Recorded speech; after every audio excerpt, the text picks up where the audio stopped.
Hey, good afternoon. It's Harry Lassine with the Charleston Parks Conservancy. I'm Jason Gronsberg, City of Charleston Parks Department.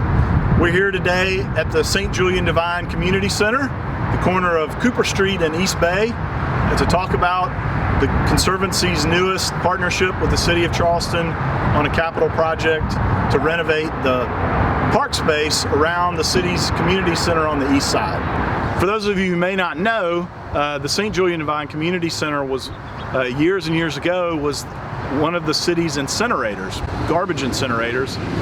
It was built in the early part of the 20th century. If you've seen it from a distance, you'll notice a couple of things about the building that still are remnants of the incinerator use. One is the ramp, the ramp that comes off the side of the building used to actually extend all the way around as a ramp that was a truck ramp, and trucks would drive from the ground level up the ramp. They would back up the ramp full of garbage. They would back up to that piece of ramp that comes off the side of the building now, dump their trash into the building, and then drive back down the ramp to get out. The mound that's out here now was a remnant of that ramp that existed from about the 1920s through the 1970s when this building was renovated to become a community center. So I wanted to tell you a little bit about the building renovation that we're nearing completion. It started with our Johnson Controls Energy Performance contract. It's the fourth amendment of that contract. We have an entire new window package in the building, all new installation, all new mechanical systems, the air conditioning, heater, and after we finished that energy performance portion of work, we did a complete upfit of the interior finishes of the building. We've adjusted some wall layouts. We've made it more open and more friendly to everybody that comes in to use it. We've freshened up paint, we've freshened up the restrooms on all three levels. We've improved acoustics, and we also added a bathroom door and newly constructed restrooms that will serve the public from the outside. Now what that will do is this project almost serves as the trailhead for the Ravenel Bridge multi-purpose lane. So we get a lot of people that pass through here, and those folks will be able to use the restrooms, get some water, take a rest in the shade. That's kind of the building portion of the project, and we're excited about getting it back opened up. So standing here in the middle of the lawn area, directly behind the camera is the building itself. So I want to give you a brief overview of what the project will encompass outside of the building. So this area that you see around me will become a multi-purpose lawn. We'll be doing some grading and drainage work, new irrigation, new sod.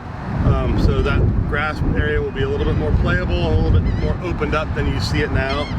We'll have the edges planted to protect anybody, and fenced to protect anybody from getting near the roadway. Part of the lawn renovation will be a brand new playground renovation. The old playground that's been in place for many, many years, it's outdated, and it really needs a replacement. In addition to the lawn area, the playground, we'll be creating a new half-court basketball court, planting some shade trees, new benches, new circulation in and out of the park space, which really does serve as a trailhead to the multi-purpose bike and pedestrian lane that you see behind me. What we're most happy about is leveling off this old mound, the berm that's here, and really expanding the play area. The park will seem much bigger. We're eliminating some of the parking here and creating new park from what is now a parking lot, so that will expand both the area for the half-court basketball, but also to allow more space for a really nice new playground. The Conservancy, as we like to do, and our talented horticulture team will be planting some gardens here. There'll be a lot of shade trees planted as a part of this project.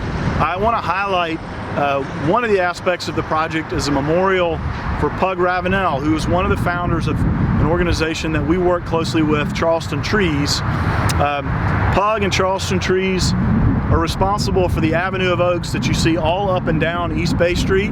But the first trees planted as a part of that project were the trees behind me planted at the St. Julian Devine Community Center. And as a part of this project, we are creating a memorial to Pug Ravenel for all of his efforts to plant trees all over the city of Charleston, but starting here at St. Julian Devine. So we're really happy we'll have 25 new trees as a part of the project in honor of Pug. Well, thanks for checking out this sneak preview of the renovation of the St. Julian Devine Community Center and the park that surrounds it. I want to thank all those who supported this great project, starting with the City of Charleston, Mayor Tecklenburg, Charleston City Council, and our donors on the private side, starting with the Speedwell Foundation and John and Jill Chalsty, who were major donors. We had a number of other donors, including the Post and Courier Foundation, the State Ports Authority, Origin Development, and lots of people, including Charleston Trees, who raised money for the trees in the project. So we're really thrilled to have lots of partners involved in this project, and we're excited to get underway very soon. So thanks, and stay tuned for updates as the project moves along. Thanks a lot. Thank you.